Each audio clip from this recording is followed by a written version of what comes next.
Hello dear teachers. आजच्या सेशनमध्ये एक महत्त्वाचा माइलस्टोन आपण गाठत आहोत, कारण आज आपण आतापर्यंत जे जे कॉन्सेप्ट शिकलो त्या सर्वांना एक करून वाक्य रचनेकडे वळणार आहोत. आणि आपली वाक्य रचना या संपूर्ण प्रोग्राममध्ये इंग्लिश वाक्य रचनाच असणार आहे. म्हणजे मनातलं मराठी वाक्य योग्य काळानुसार ग्रामरचे सगळे नियम पाळत कसं अचूक इंग्लिशमध्ये बनवू शकीन यावरच आपला संपूर्ण कोर्स अवलंबून आहे. तर लीप फॉरवर्ड मध्ये आम्ही एक टेक्निक वापरतो. आम्ही त्या टेक्निकला म्हणतो क्रिकेटर. क्रिकेटर म्हणजे एक नियमावली आहे, एक सिक्वेन्स ऑफ रूल्स आहेत, जे जर लक्षात ठेवले तर ऑलमोस्ट ऑलवेज बनवलेलं वाक्य हे अचूक इंग्लिशमध्येच असतं. तर ही नियमावली काय आहे, ही सिक्वेन्स काय आहे, ते आम्ही काही उदाहरणामार्फत तुम्हाला आज सांगण्याचा प्रयत्न करू. तर आजचा कॉन्सेप्ट सेंटेन्स स्ट्रक्चरिंगवर अवलंबून असून त्या कॉन्सेप्टचं नाव आहे क्रिकेटर. क्रिकेटर म्हणजे काय? सर्वात पहिले क्रिया ओळखणे. म्हणजे मनातलं जे काही मराठी वाक्य आहे, मग ते तुम्हाला बोलायचं असेल किंवा लिहायचं असेल, इंग्लिशमध्ये जे काही असेल ते त्या वाक्यातली क्रिया दर्शवणारा शब्द ओळखणं हे आपलं पहिलं काम. आपल्याला माहित आहे की वाक्यातले क्रिया दर्शवणारा जे शब्द असतो तो एकतर पॉवर वर्ड 1 असू शकतो, पॉवर वर्ड 2 असू शकतो किंवा ऍक्शन वर्ड असू शकतो. आपण त्याला सगळ्यांना मिळून अँकर वर्ड म्हणतो. म्हणजे मनातल्या मराठी वाक्यातला जो क्रिया दर्शवणारा शब्द आहे तो कोणता अँकर वर्ड आहे हे पहिले ओळखणं. दुसरं, एकदा का अँकर वर्ड आपण ओळखला, मग दुसरं महत्वाचं काम आहे त्या अँकर वर्डचा काळ ओळखणं. आता इंग्लिशमध्ये खरे 12 काळ आहेत. Simple, continuous, perfect, perfect continuous आणि चारही काळ पास्ट, प्रेझेंट, फ्युचर मध्ये. सरसकट बोलीमध्ये सरसकट almost always simple, continuous, perfect वापरला जातो. लेखीमध्ये काही प्रमाणात परफेक्ट कंटिन्युअस वापरला जातो. आपण या 40 दिवसांच्या आपल्या प्रोग्राममध्ये फोकस करणार आहोत पहिल्या 9 काळांवर, कारण त्याच्यात बोली इंग्लिश बहुतेक सगळीच कव्हर होऊन जाते. तर होणारा शब्द शोधून त्याचा काळ ओळखल्यानंतर त्या शब्दाला प्रश्न विचारायचा असतो. कोणता प्रश्न विचारायचा? त्याहून महत्वाचं, प्रश्न का विचारायचा? वाक्यातल्या कर्त्याला, सब्जेक्टला ओळखण्यासाठी. आपल्याला माहिती आहे कोणत्याही वाक्यात वर्णन, मालकी हक्क, क्रिया दर्शवली जाते. आता या वाक्यात ज्याच्याविषयी बोललं जात आहे तो कोण आहे? या वाक्यात ज्याच्याविषयी बोललं जात आहे तो कोण आहे हे आपल्याला बघायचं आहे. त्यासाठी आपण त्या क्रिया दर्शवलेल्या शब्दाला प्रश्न विचारतो, कोण, कोणी, कोणाकडे, कोणाला, आणि सब्जेक्ट ओळखतो. चौथा आहे, एकदा का सब्जेक्ट आणि अँकर वर्ड ओळखला की मग जे उरलेलं वाक्य आहे ना, ज्याला आपण काय म्हणतो? बरोबर, ऑब्जेक्ट. या ऑब्जेक्ट मधल्या लहान वाक्यांच्या भागांना, या ऑब्जेक्ट मध्ये उरलेल्या शब्दांना तोडणे, आणि शेवटचं तोडलेल्या शब्दांना योग्य क्रमाने रचणे. या 5 पैकी आपल्या पहिल्या 3 गोष्टी मागच्या 10-12 दिवसात भरपूर सरावाच्या मदतीने होत आल्या आहेत. वाक्य बघता क्षणी त्या वाक्यात काय होतंय, वर्णन, मालकी हक्क, क्रिया, ह्याच्यावर आपण एक्सरसाइज घेतली. मग या वाक्यात कोणाविषयी बोललं जात आहे, सब्जेक्ट ओळखला आपण, त्याच्याविषयी आपण बघितली. मग आपण सब्जेक्टवर अग्रीमेंट पण केला, म्हणजे जो कर्ता वाक्यात शोधला गेला तो प्रोनाउन्स टेबल मध्ये I you we they he she it पैकी कोण आहे, त्याच्याबरोबर प्रेझेंट टेन्स मध्ये एस लागणारा शब्द जातो की एस न लागणार, हे सगळं आपण बघितलं. तर थोडक्यात क्रिकेटर मधले 5 पैकी पहिले 3 ज्या स्टेप्स आहेत ते आपल्या संपूर्ण झालेले आहेत. उरलेलं चौथं आणि पाचवं. चौथं म्हणजे काय? ऑब्जेक्ट. ऑब्जेक्ट मध्ये जी वाक्य आहेत त्यांना तोडणं, ते आपण आज शिकणार आहोत कसं. आणि शेवटचं रचना, जे अतिशय सोपं आहे. तर हे आहे मनातलं वाक्य अचूक इंग्लिश मध्ये बनवण्यासाठीचे 5 स्टेप्स. क्रिकेटर, क्रिया ओळखणे, क्रिया दर्शवणाऱ्या शब्दाचा काळ ओळखणे, ते झाल्यानंतर वाक्यातल्या कर्त्याला ओळखणे, ते झाल्यानंतर ऑब्जेक्ट मध्ये शब्दांना तोडणे, आणि शेवटचं संपूर्ण वाक्याला अशा प्रकारे रचणे की तिथून थेट ट्रान्सलेशन केलं की आपलं इंग्लिश वाक्य बनतं. या नियमाला इम्प्लिमेंट करूया. तुमच्या समोर एक मराठी वाक्य आहे. मी प्रत्येक रविवारी 2 तासासाठी धावतो. सुरुवात करायची आहे.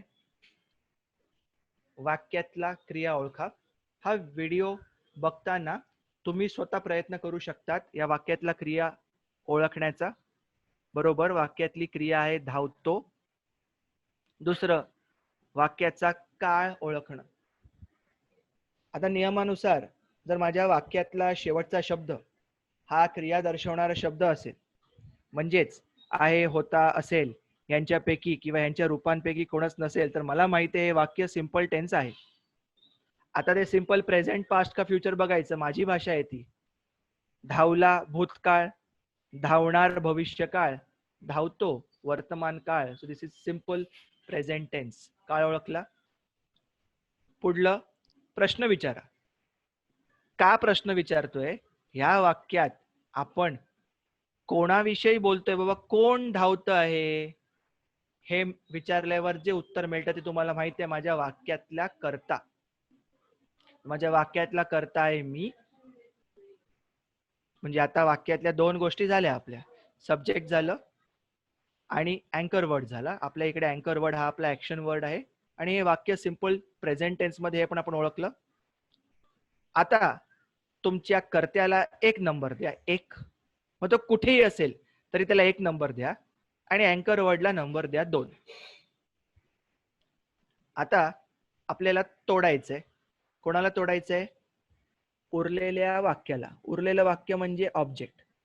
आता उरलेल्या वाक्याला अशा प्रकारे तोडा की तुटलेल्या भागात जास्तीत जास्त एकच प्रेपोजिशन एका वेळेला उरेल.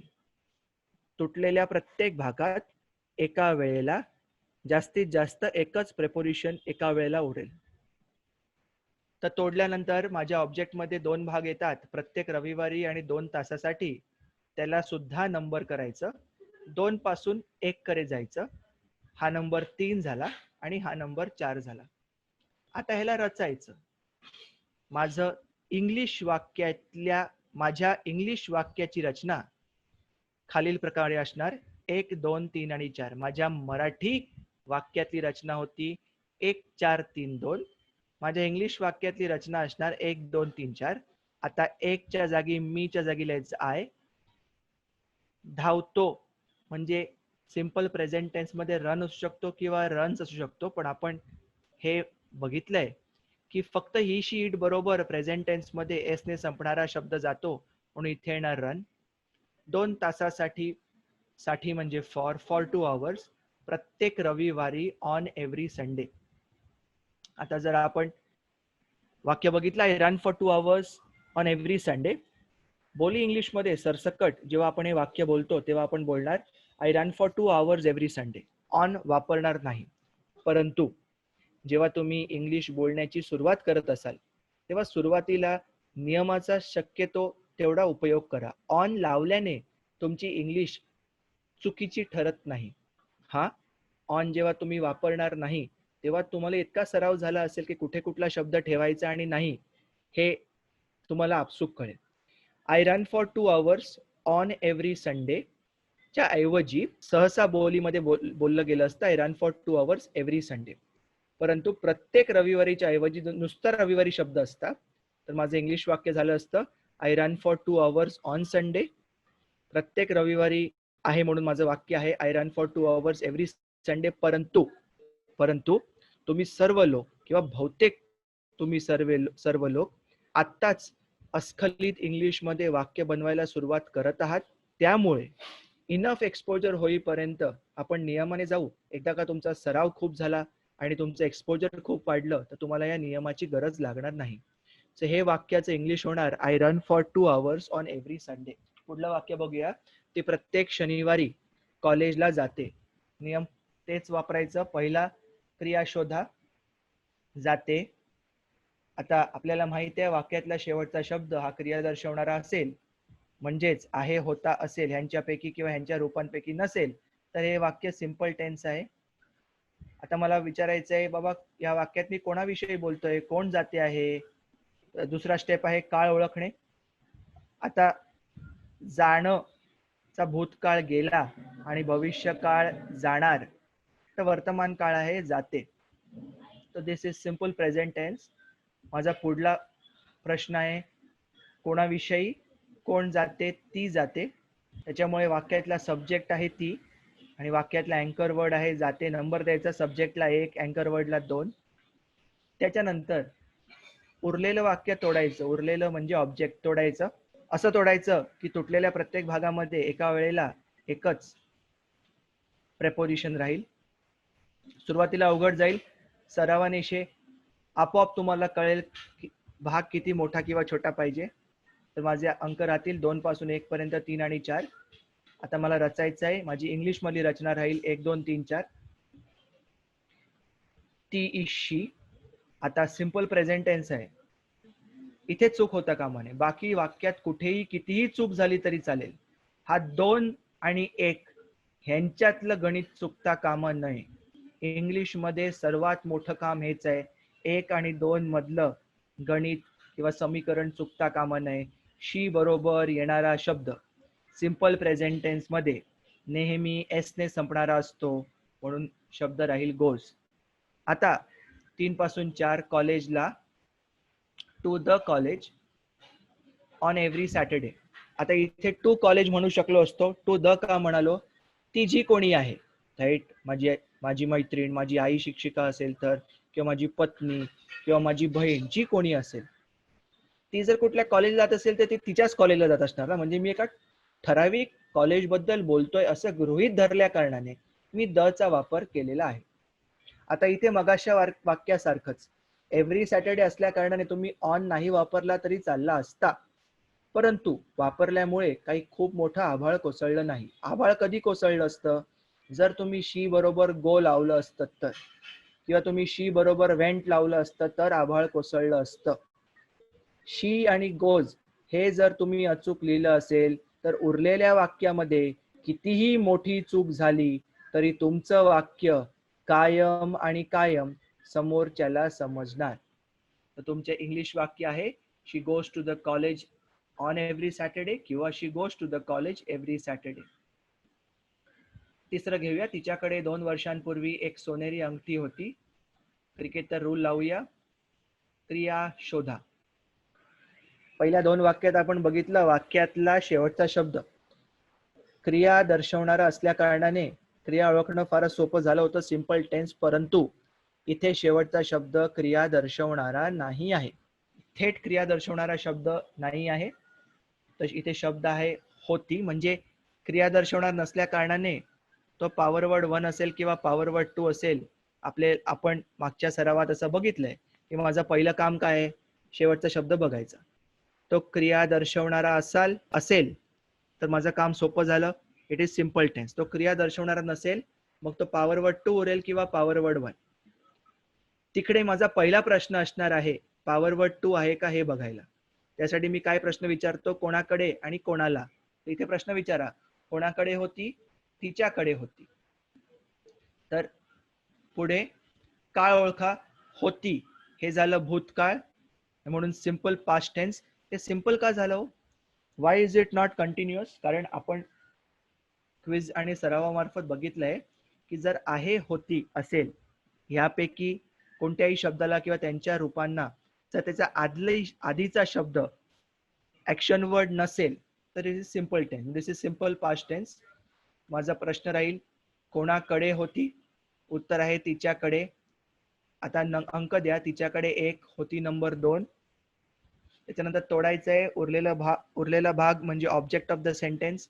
2 पासून 1 पर्यंत 3 आणि 4 असं तोडायचं की प्रत्येक भागात एका वेळेला एकाहून जास्ती प्रेपोजिशन येणार नाही. आणि रचायचं, रचलेलं असणार 1, 2, 3, 4. तर माझं इंग्लिश होणार तिच्याकडे होती, शी हॅड, एक सोनेरी अंगठी, अ गोल्डन रिंग, 2 वर्षापूर्वी, 2 इयर्स अगो किंवा 2 इयर्स बॅक, किंवा तुमच्यापैकी कोणी लिहिल बिफोर 2 इयर्स. 2 इयर्स बॅक चांगलं आहे, 2 इयर्स अगो चांगलं आहे, बिफोर 2 इयर्स चांगलं आहे. लक्षात ठेवायचं आहे इथे मला जो घोळ घालायचा आहे मी घातला तरी काही फरक पडत नाही. समोरच्याला समजण्याजोगं इंग्लिश बोलण्यासाठी जी खरी मेहनत असते ती फक्त 1 आणि 2 च्या समीकरणात असते. इथे एक गोष्ट सांगतो, इथे मी गोल्डन रिंग लिहिलंय. तुमच्यापैकी कोणी विचारेल गोल्ड रिंग लिहू का? काही फरक नाही पडत, लिहू शकतात. पण सोन्याची अंगठी याच्यात फरक असतो ना. जेव्हा तुम्ही सोन्याची अंगठी म्हणतात तेव्हा तुम्हाला म्हणायचं असतं ही पूर्णच्या पूर्ण अंगठी सोन्याची आहे. जेव्हा सोनेरी अंगठी म्हणतो तेव्हा असं होऊ शकतं की ती कमी वजनाच्या सोन्याची म्हणजे मिक्स असेल किंवा सोन्याचं पाणी चढवलेली असेल किंवा इमिटेशन ज्वेलरी असेल. सरसकट तुम्हाला सोन्याचं काही बोलायचं असेल ना तर गोल्ड वापरा, गोल्डन वापरू नका. ते काही नियम नाहीये. एक एक गुड प्रॅक्टिस म्हणून जर ती सोन्याची अंगठी असती ना तर मी म्हणालो असतो she had a gold ring 2 years ago. पण ती सोनेरी असल्या कारणाने मी इथे गोल्डन वापरलं आहे. परंतु जर तुम्हाला गोल्ड वापरायचं असलं तरी हरकत नाही, कारण सांगितल्याप्रमाणे जी गडबड होण्याची जागा आहे ती आहे 1 आणि 2. पुढलं वाक्य बघूया. रोहितचा भाऊ काल मुंबईमध्ये होता. क्रिकेटचा रूल अप्लाय करायचा आहे. क्रिया शोधा. आता इकडे मला माहिती आहे की वाक्यातला शेवटचा शब्द क्रिया दर्शवणारा नाहीये, म्हणजे तो पॉवर वर्ड 1 असेल किंवा पॉवर वर्ड 2 असेल. तर दोघांपैकी कोणता आहे हे मी शोधण्यासाठी पहिला प्रश्न विचारतो, कोणाकडे कोणाला. कोणाकडे होता, कोणाला होता, या प्रश्नांची उत्तरं या वाक्यात मिळत नसल्यामुळे या वाक्यामध्ये वर्णन होत आहे, म्हणजे पॉवर वर्ड 1 असणार. आता मी त्या क्रियेचा काळ ओळखतो. होता थेट past tense, simple past tense. तर आता मला वाक्यातला सब्जेक्ट विचारायचा आहे. कोणाकडे आणि कोणाला हे प्रश्न खारिज झाल्यामुळे आपलं ठरलं की हा पॉवर वर्ड 1 आहे. पॉवर वर्ड 1 मध्ये आपण विचारतो कोण होता. रोहितचा भाऊ. तर नंबर 1 रोहितचा भाऊ, नंबर 2 होता. उरलेलं जे वाक्य आहे म्हणजे ऑब्जेक्ट त्याला आपण तोडायचं आणि नंबर द्यायचं 3 आणि 4. आता रचायचं आहे. It is 1 2 3 4. याचं इंग्लिश होणार रोहित's ब्रदर. आता रोहितचा भाऊ आहे ना, ब्रदर ऑफ रोहित असं लिहायचं नाही, म्हणजे अगदीच म्हणजे चुकीचं काही नाहीये, पण जिकडे तुम्ही अपॉस्ट्रॉफी लावून काम चालवू शकतात तिकडे तुम्ही ते वापरा शक्यतोवर. रोहित's brother is same as brother of Rohit. परंतु हे ब्रदर ऑफ रोहित वगैरे असं आपण बोलत नाही, रोहित's ब्रदर म्हणतो. आता होता आणि माझं ठरलंय की हा पॉवर वर्ड 1 आहे. आता भूतकाळातला पॉवर वर्ड 1 हा वॉज असू शकतो किंवा वर असू शकतो, पण रोहितचा भाऊ म्हणजे एक वचन पुरुष म्हणजे ही बरोबर एस ने संपणारा शब्द राहणार, म्हणून वॉज. मुंबईमध्ये इन मुंबई आणि काल येस्टरडे. अजून एक घेऊया. आज संध्याकाळी 5 वाजता अंकित आणि अमित हॉटेलमध्ये भेटतील. फारच सोपं झालं ना. वाक्यातला शेवटचा शब्द क्रिया दर्शवणं असल्या कारणाने हे वाक्य सिंपल टेन्स आहे असं कळलं आपल्याला. आणि तो तो शब्द मुळात भविष्य काळातला असल्या कारणाने पूर्ण वाक्यच भविष्य काळातलं आहे. आता माझ्या इंग्लिश वाक्यामध्ये विल आला म्हणजे पुरे. पण आपण क्रिकेटचा रूल वापरूया. क्रिया शोधणं, क्रियेचा काळ शोधणं, सिंपल फ्युचर टेन्स. ही क्रिया कोणाविषयीची आहे. या वाक्यातला सब्जेक्ट कोण आहे. कोण भेटतील. अंकित आणि अमित 1 आणि भेटतील 2. उरलेलं जे वाक्य आहे ऑब्जेक्ट त्याला नंबर द्या 3. आता जे आज संध्याकाळी 5 वाजता आहे ते सब्जेक्टच्या आधी असल्या कारणाने मी त्याला नंबर दिलेला नाही. ओके. आणि मी ह्याच्यावर थोडासा वेळ स्पेंड करीन. आपण आता वाक्यात फक्त 1 नंबर अंकित आणि अमित, 2 नंबर भेटतील आणि जो उरलेला आहे त्याला आपण 3 नंबर दिलेला आहे. आता आपण रचूया 1 2 3. 1 अंकित आणि अमित, अंकित अँड अमित भेटतील, विल मीट हॉटेलमध्ये, इन द हॉटेल. आता द का वापरलं. मी जर हे एवढं ठामपणे म्हणतोय की अंकित आणि अमित हॉटेलमध्ये भेटणार आहेत, तर मला कदाचित माहिती आहे ते कोणत्या हॉटेलमध्ये भेटणार आहेत. ते एका ठराविक हॉटेलमध्ये भेटत असल्या कारणाने मी द या शब्दाचा उपयोग केला. आता आपलं वाक्य संपलेलं नाहीये. आपल्या वाक्यात आहे आज संध्याकाळी 5 वाजता. टुडे इव्हनिंग ॲट 5 PM लिहायची गरज नाही. इव्हनिंग लिहिल्यामुळे ते 5 PM आपोआप होणार. किंवा तुमच्यापैकी अनेक जण वाक्याच्या सुरुवातीलाच टुडे इव्हनिंग ॲट 5 ठेवू शकतात आणि त्याच्या पुढे येणार Ankit and Amit will meet in the hotel. लक्षात ठेवायचंय. हे जे शेवटचं आहे ना टुडे इव्हनिंग ॲट 5 म्हणजे सब्जेक्टच्या आधीचा जो वाक्यातला पार्ट आहे तो तुम्ही वाक्याच्या सुरुवातीलाच ठेवा किंवा शेवटालाच ठेवा, काही फरक पडत नाही. वाक्याला फरक पडतो फक्त 1 आणि 2च्या समीकरणाने. पुढलं वाक्य, राधिका खूप वेगाने धावते. पुन्हा शेवटचा शब्द थेट क्रिया दर्शवणारा असलाय, तो शोधायला फार सोपा. काळ ओळखणं, धावणेचं भूत धावतो, धावणेचं भूत धावला, भविष्य धावणार आणि वर्तमान धावतो किंवा धावते, म्हणजे हे सिंपल प्रेझेंट टेन्स आहे. कोण धावते? राधिका. नंबर द्या 1 आणि 2. उरलेलं वाक्य ऑब्जेक्ट, त्याला नंबर द्या 3. रचण्याची क्रिया उरेल 1, 2 आणि 3. राधिका, राधिका स्त्री, एकवचनी श्री म्हणजे शी.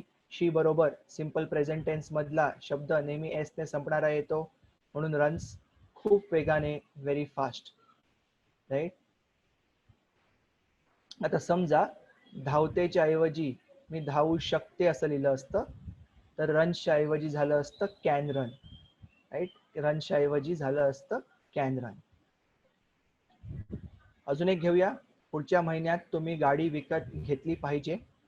आता इकडे मी मराठीत बोलतोय, मी कोणाशी तरी बोलतोय. ज्याच्याशी मी बोलतोय तो माझा ओळखीतला व्यक्ती असेल, मैत्री असेल, पण त्याच्यावर मी हक्क गाजवू शकत नसीन, तर हे वाक्य ना सुचवणं झालं.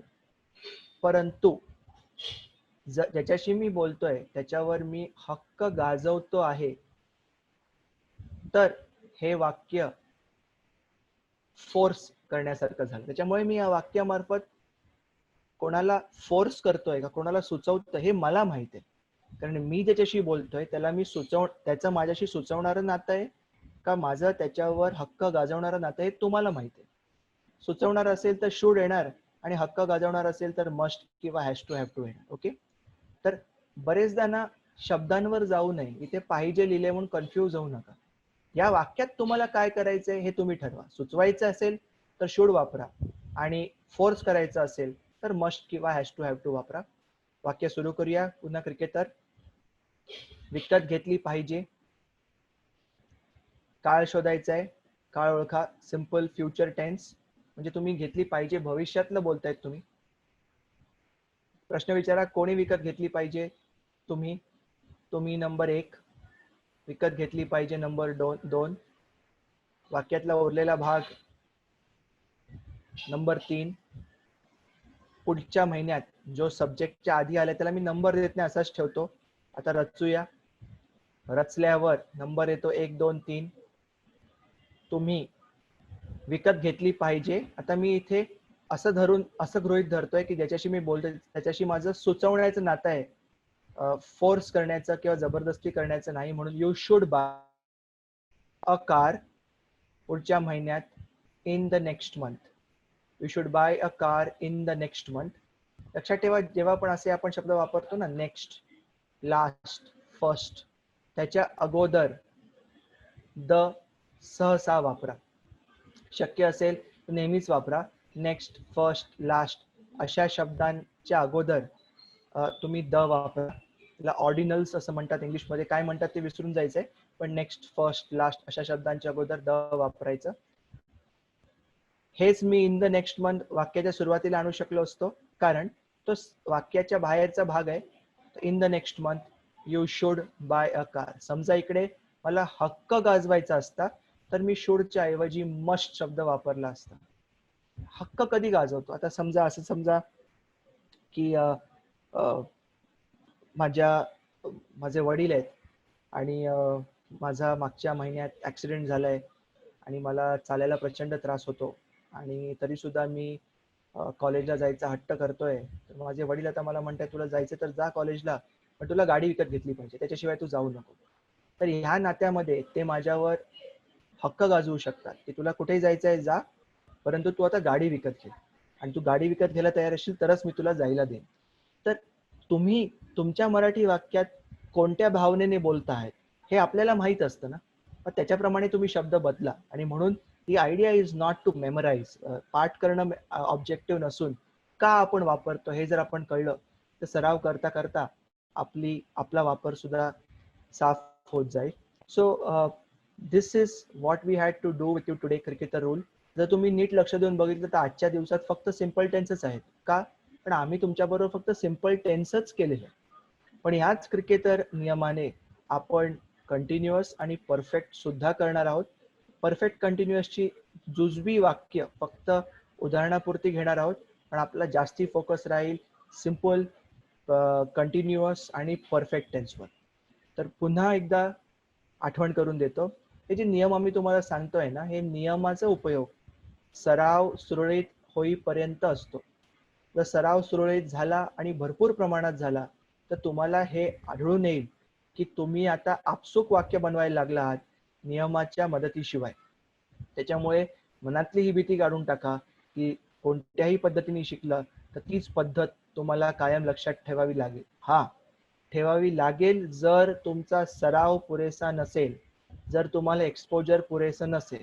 पण एकदा का तुमचा सराव खूप झाला आणि एक्सपोजर तुम्हाला व्यवस्थित मिळालं तर ह्या नियमांच्या ॲब्सेन्स मध्ये सुद्धा तुम्ही फ्लुएंटली इंग्लिश बोलू किंवा लिहू शकाल.